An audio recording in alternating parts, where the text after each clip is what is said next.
Live tonight with a couple of high-profile COVID cases. Today, both White House Press Secretary Jen Psaki and former Secretary of State Hillary Clinton announced they tested positive for the virus.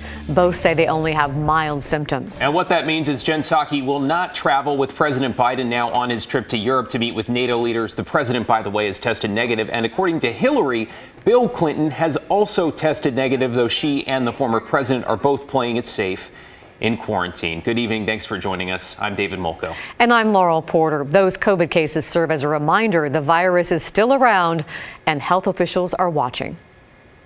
As those waves come and go, it does mean that you open up for periods. It might mean you have to slow it down again. That is Dr. Peter Graven at OHSU, who's been tracking changes with COVID and forecasting throughout the pandemic and now watching ever more closely since Oregon dropped its mask mandate here. Galen Etlin just spoke with him this afternoon, and Galen joins us now. Yes, David Laurel. He says so far so good. Oregon has the fewest COVID cases per capita in the country, but there are some things we need to keep track of moving forward. Dr. Peter Graven at OHSU says predicting pandemic outcomes is like his Super Bowl. I love hard problems, and I have to tell you, this has been the hardest one.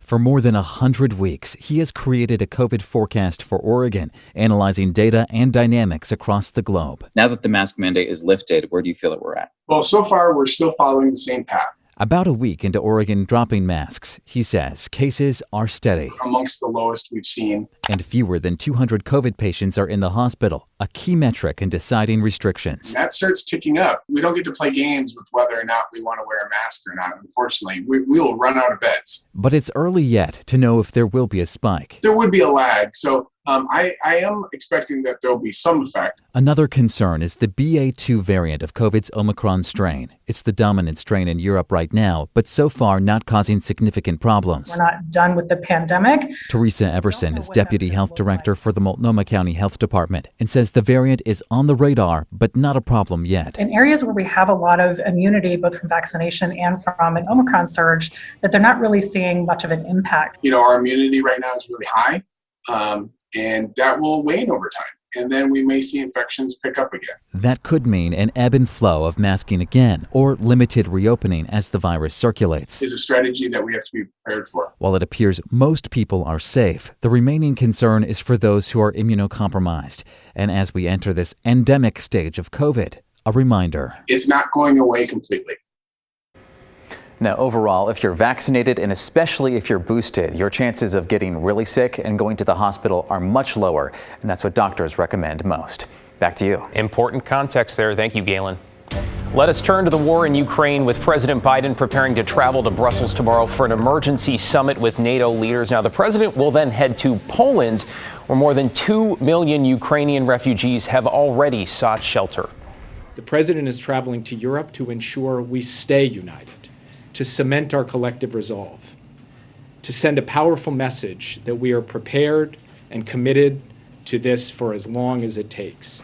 And that message could potentially include permanently increasing the number of U.S. troops deployed in NATO countries near Ukraine. Poland, of course, one likely location there. Meanwhile, a senior Pentagon official says Ukrainian forces are not only defending their country well, but appear to be taking back some territory Russia had previously captured. And as tens of thousands more Ukrainians arrive in Polish border towns each day, a Vancouver man who traveled to that very border wants to encourage people here to give as much as they can. Let's bring in Brian Clerkley. And Brian, this is a follow-up on a story we covered about a local coffee shop here that was raising funds for a church group that just wanted to pitch in. That's right. Joseph Trajik is Ukrainian and lived in the country when he was little. He says there were volunteers from all over the world coming together to help, which is much needed because of the thousands of refugees that are crossing the border each day. Trajik is a member of Kingdom Movement Church in Vancouver. He was at the border for 8 days and returned to the U.S. last week. He says 7 people from his church went, and then another team will be sent every 2 weeks. He says there were 65,000 people crossing the border where they were each day. Like when you're on your way to the border of Ukraine, you just see bus after bus full of people that are being brought out by people that are coming in on their buses, on their businesses to help bring people out. And then you see tons of supplies going in and out. So you're seeing a lot of help. Joseph says he does have family in an area of Ukraine on the verge of being taken over by the Russian army. He says they need supplies like food and water.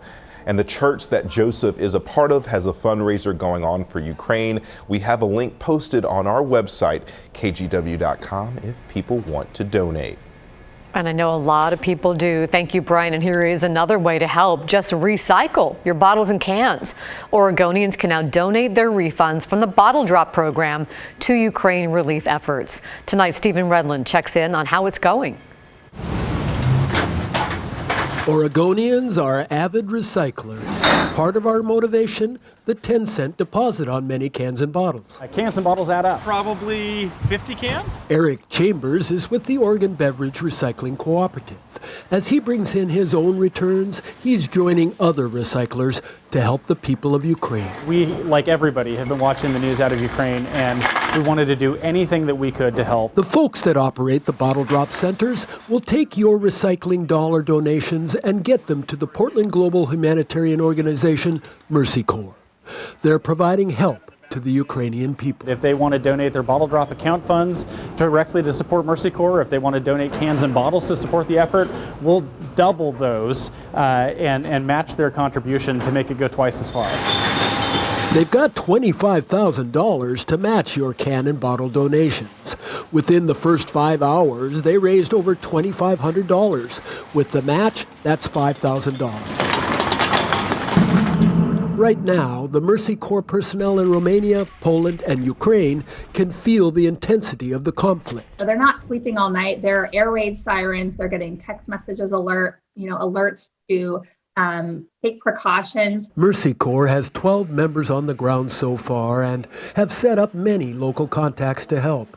The money raised will go to church and civil society groups who are shipping medical supplies and food into Ukraine.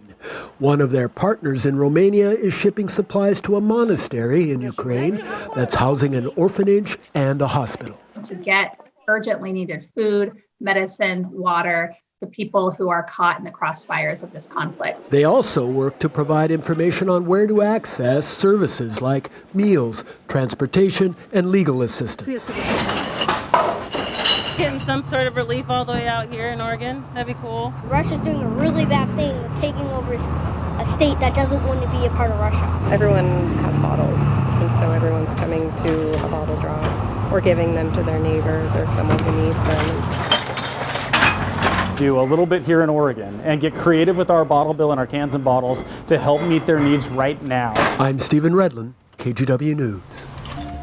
Well, let's talk about gas prices that rise fueled by uncertainty, of course, over the Russian invasion. Though there is a sliver, if you've seen it, a sliver of good news as prices have dropped a tiny, tiny bit here. According to AAA, the national average is down to $4.24 a gallon. That number was 7 cents higher a week ago. The average price in Oregon right now is $4.71 and $4.73 in Washington. That's a slight drop in both states from last week. But don't get too excited because crude oil has actually been up over the last week. So one idea to save Oregonians some money at the pump, how about temporarily suspending the state's fuel tax that's set at 38 cents a gallon again in Oregon. But the governor's office says that's a tricky proposal because the tax is a major contributor for the State Department of Transportation and for city budgets. ODOT says suspending it would likely hurt more than it helps. Pretty shortly, ODOT and all the cities and counties that rely on the gas tax as one of their major funding sources could run into some challenges. For some of us, that could mean the money we have available just to keep the roads open and safe day to day with our maintenance forces out there, that money could run short pretty quickly. There are always trade-offs. Georgia and Maryland, by the way, have temporarily paused their gas taxes, but there's no indication that's going to happen here in Oregon. As prices have gone up, gas-related thefts seem to have increased too, and thieves are often targeting bigger vehicles, in particular like U-Haul trucks. They'll drill holes into the tank and use buckets to collect the gas. One business in Lebanon that has U-Haul trucks for rent says it's a headache for them and customers. All of our trucks have been vandalized. Every single one of them. U-Haul has to have their mechanic come out, their mobile mechanic. They come out, they fix it, but still it's on empty. That mobile mechanic does nothing else but fix the tank. And then another representative, and it's usually Ruther, has to come out and gas it up and make sure it's ready to go. The business says it has installed an electric fence and new cameras to try to deter the thieves.